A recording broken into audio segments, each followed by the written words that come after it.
This video is how to analyze an MSA dataset in Quantum Excel using the ANOVA method. Before you can do this, you need to set the MSA template up first. I've already done that, and there's a video for how to do that, and I'll post the link to that video in the description. But the short version is you click on QXL Stat Tools, MSA, and then click on Create MSA Template. I've already done that, and the resulting MSA template is on the screen right now. On the left-hand side is optional information that will help you keep track of your MSA. It is not required for the analysis.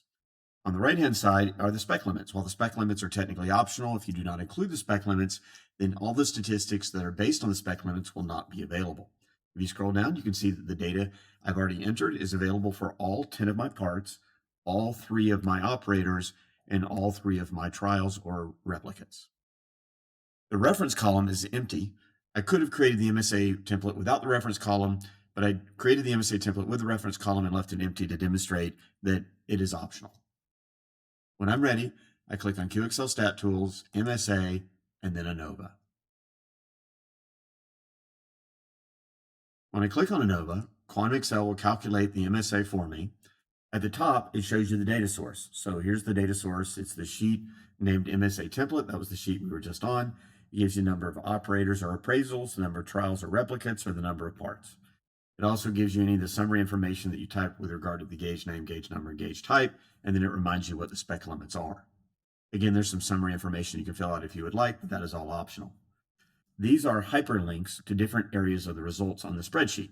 So for example, if I click on Stats Advisor, it will take me all the way to here, which is the Stats Advisor. The Stats Advisor compares the results of your MSA with the AIAG rules of thumb, and anything that does not meet the rule of thumb is colored red. Anything that is in the middle area where AIAG says that it's nice if it's in this area, then it colors it blue. And then anything that is black completely complies with the rule of thumb. So just like accounting, we want to be in the black. We don't want to see red. Unfortunately, for this data set, we see several things that are red.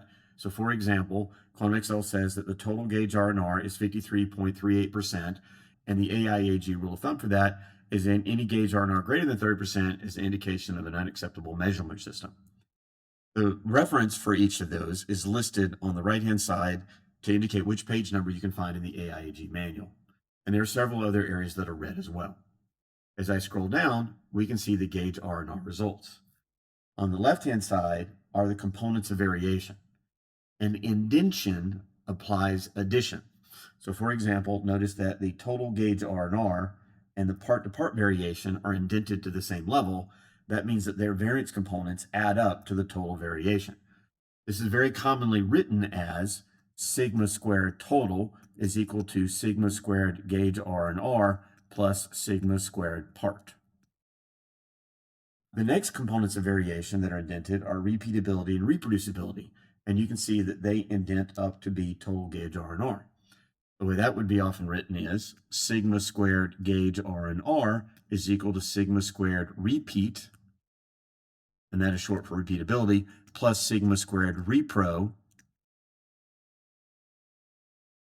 which is short for reproducibility. And then finally, the operator and operator part interaction add up to reproducibility. Across the top, you can see the different statistics. This is the standard deviation of that component. This is 6 times that standard deviation of that component. This is the percent contribution, and this is the percent tolerance. For example, the total variation, standard deviation, is 4.7. So sigma total is equal to 4.77. Notice that there's not a squared there. This isn't the variance. This is just the standard deviation. The next one is gauge R&R. Gauge R&R is sometimes written as sigma gauge R&R. It is sometimes called sigma measure. And then sometimes it's just written as sigma M. And its standard deviation is equal to 1.6.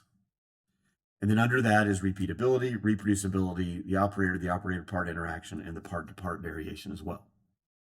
The next column is simply 6 times the standard deviation. So this number, 28, is equal to 6 times 4.77. The reason that 6 times standard deviation is calculated for you is that 99.73% of the data within the normal distribution is within plus or minus 3 standard deviations. So effectively all of the data, not that all in this case being 99.73, is within 3 standard deviations. Plus or minus 3 standard deviations is 6 standard deviations wide. The percent contribution is, however, calculated from variances.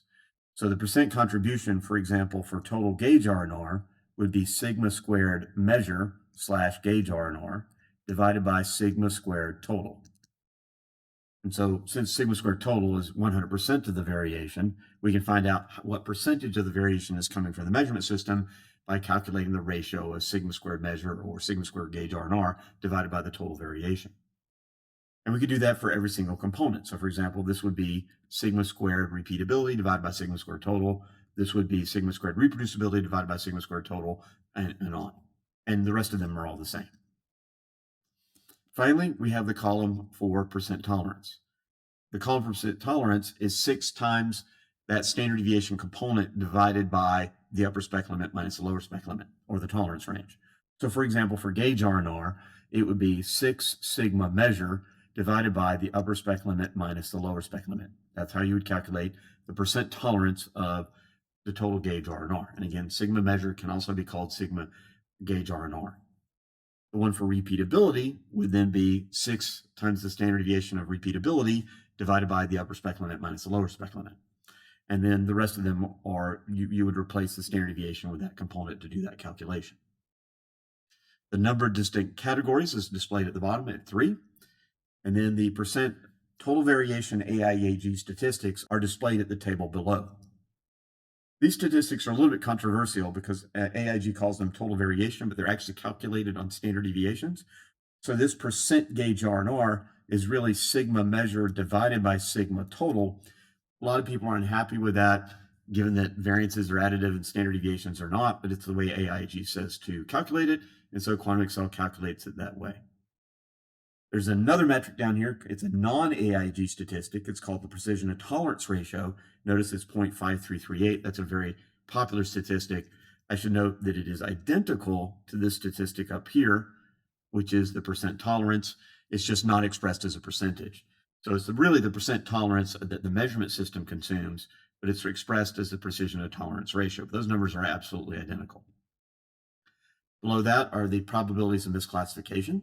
So the joint probabilities are calculated under the ANOVA option. If you want to see the non-joint probabilities, then you would go to the extended options. So the probability that a part is made bad and is accepted is then 0.02, and the probability that a part will be made good and then is rejected is 0.035. Underneath that is the X-bar chart. The X-bar chart can help you compare product variation to measurement variation. And then if we scroll down from that, we can see the range chart. Range chart's very useful. If a particular operator has a greater range than other operators, it becomes more apparent in the range chart. And then the operator by part graph helps us give a visual indication of reproducibility. And in particular, in this case, we can see that operator 3 is the purple line, was measuring consistently better than operator 1 and 2, which are the red and the blue lines. It looks like operator 3 is about 2 or 3 units higher on all measurements than operator 1 or 2. And at the bottom is a gauge performance curve.